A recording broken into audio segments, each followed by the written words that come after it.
But the forest was thick, so dense the fog clung to the trees like a shroud. You could almost hear them groaning in the wind, their twisted branches like skeletal fingers reaching out, beckoning you forward. Along a narrow, forgotten dirt road, a single car bumped and rattled. Its headlights flickered, struggling to cut through the oppressive darkness, until finally they illuminated it, a towering, decaying mansion, a shadow against the moonlit sky. Inside the car, a young man, Eathan, let out a low chuckle.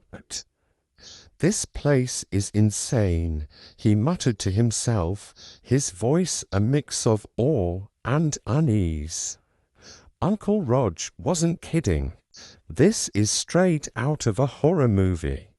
The car crunched to a halt on the gravel before the mansion. It was massive, a gothic nightmare of cracked stone and crawling ivy. The heavy iron gate, rusted and broken, creaked rhythmically in the wind, a lonely, mournful sound. As Eathan stepped out, the sheer scale of the place seemed to press down on him, a silent, foreboding weight. He stood there for a long moment, just staring up at the dark windows that looked like empty eye sockets. A nervous laugh escaped his lips. "It's just an old house," he whispered, trying to convince himself more than anyone else. "Just an old house." He pushed open the heavy front door, and it groaned in protest, the sound echoing through the cavernous space inside. A cloud of dust billowed up, and as it settled, the mansion's interior was revealed. It was a grand, sweeping hall, but now it was just a skeleton of its former glory. Furniture draped in white sheets stood like silent ghosts in the corners. Dust motes danced like tiny spirits in the faint beams of moonlight slicing through the broken windows. The silence was the worst part. It was so heavy, so absolute, it felt like it had a physical presence. Eathan started to walk, his footsteps echoing unnervingly in the empty space. He moved down a long, dark corridor, his eyes drawn to the strange old photographs lining the walls. They were portraits of people from a bygone era, but something was wrong. On every single one, the faces were scratched out, smudged, or completely obliterated, leaving behind a gallery of faceless figures.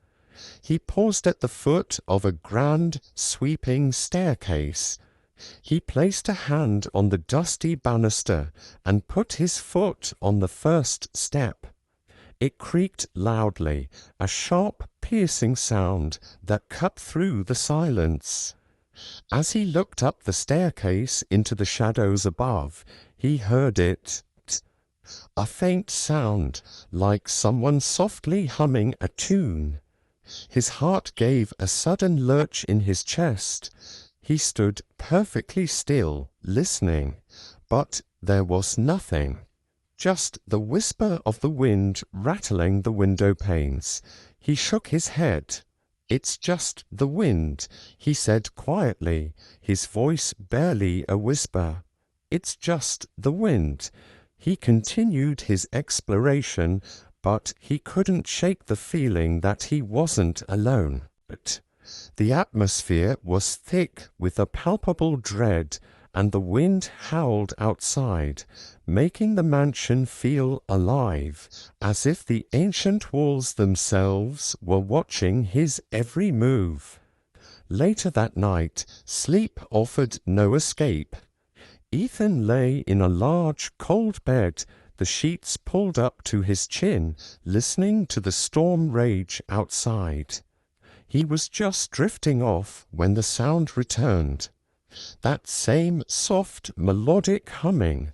It was hauntingly beautiful, but it sent a spear of ice through his heart.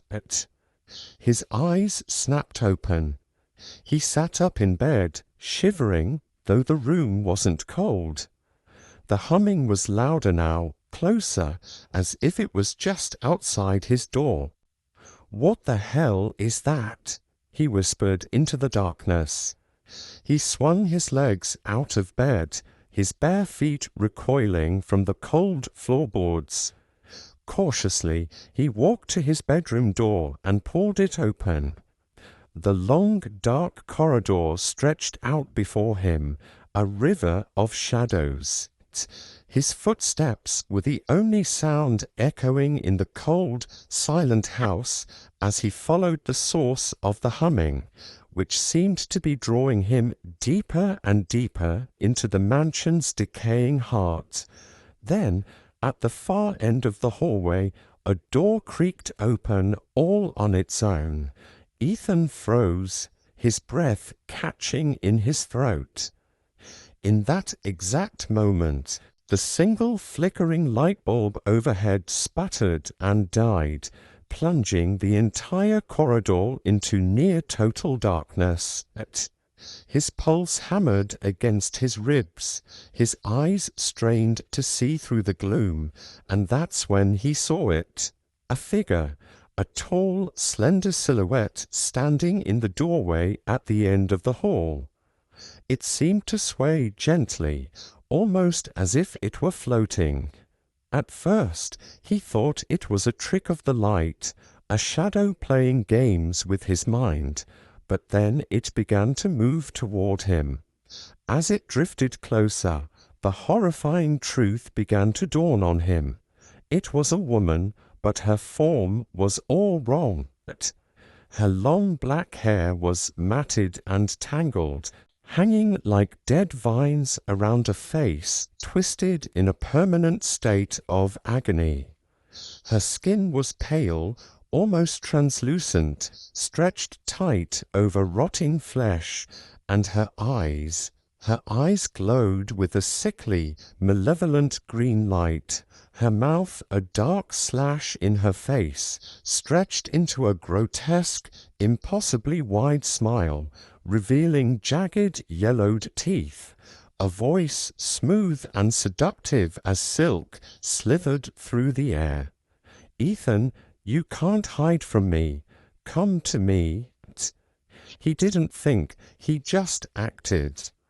Eathan scrambled backward, turned, and ran. His feet slipped on the slick, polished wood as he crashed blindly through the mansion's labyrinthine corridors. He could hear her behind him, not the sound of running, but a soft, dragging noise, accompanied by her voice, echoing from all directions at once, a distorted and chilling whisper. "Come closer, Eathan. Let me take you." The house itself seemed to turn against him. Doors he had just passed slammed shut in his face.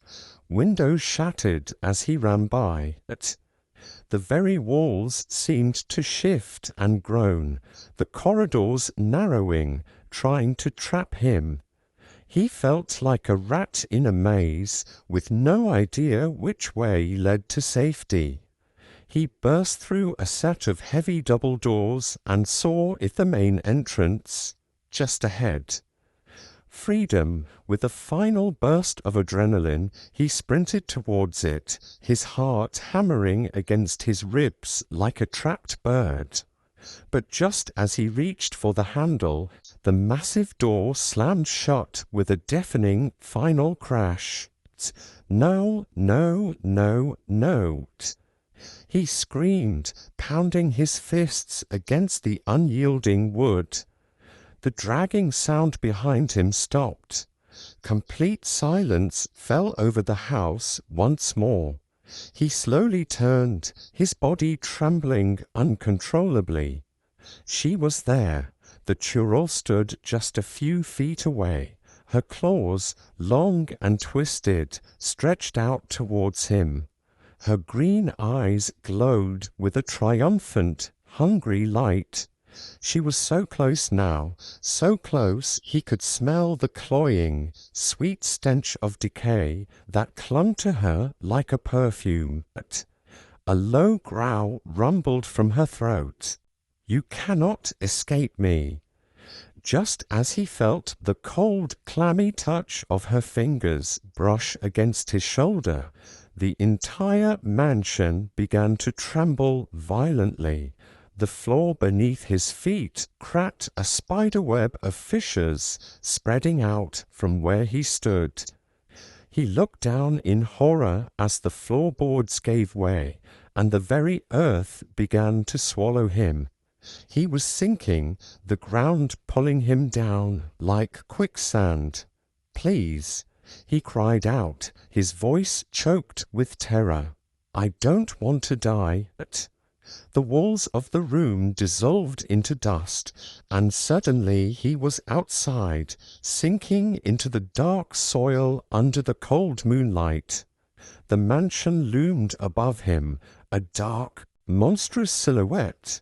The ground split wide open, and from the gaping chasm the Churl rose once more, her form even more twisted and monstrous than before. Her mouth opened in an unholy screech that tore through the night, a sound of pure, ancient evil.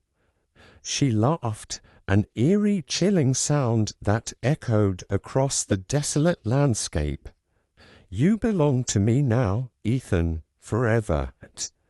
He tried to scream, but the earth filled his mouth, silencing him. The last thing he saw was the mansion shaking, as if in triumph, as the ground closed over his head and the world went black. Thank you so much for watching. If you enjoyed this story, please hit that like button and don't forget to subscribe and turn on notifications so you never miss a terrifying tale. We'll see you in the next one.